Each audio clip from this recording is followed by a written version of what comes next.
Do you swear or affirm that the testimony you're about to give is the truth, the whole truth, and nothing but the truth, so help you God? Let the record show that the witnesses answered in the affirmative. Thank you, and you may be seated.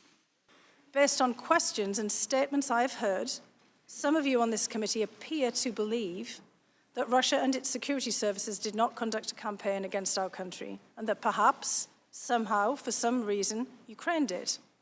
This is a fictional narrative that has been perpetrated and propagated by the Russian security services themselves.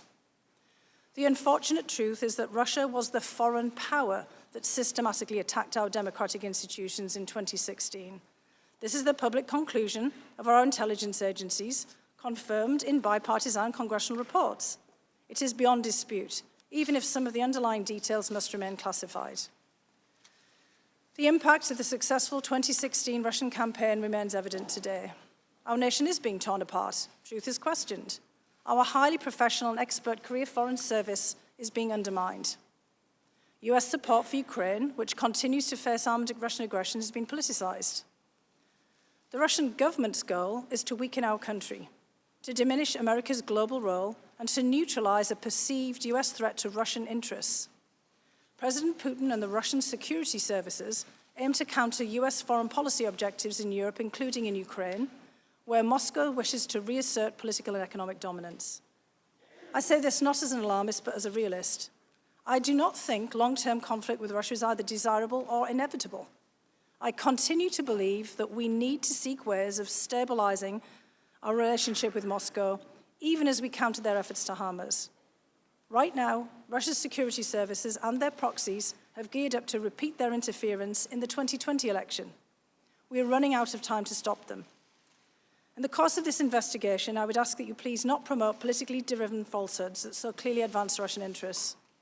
As Republicans and Democrats have agreed for decades, Ukraine is a valued partner of the United States, and it plays an important role in our national security. And as I told the committee last month, I refuse to be part of an effort to legitimize an alternate narrative that the Ukrainian government is a US adversary and that Ukraine, not Russia, attacked us in 2016. These fictions are harmful even if they are deployed for purely domestic political purposes. President Putin and the Russian security services operate like a super PAC. They deploy millions of dollars to weaponize our own political opposition research and false narratives.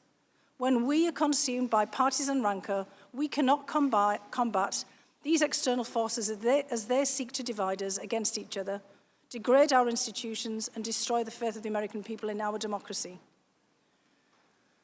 I respect the work that this Congress does in carrying out its constitutional responsibilities, including this inquiry, and I'm here to help you to the best of my ability.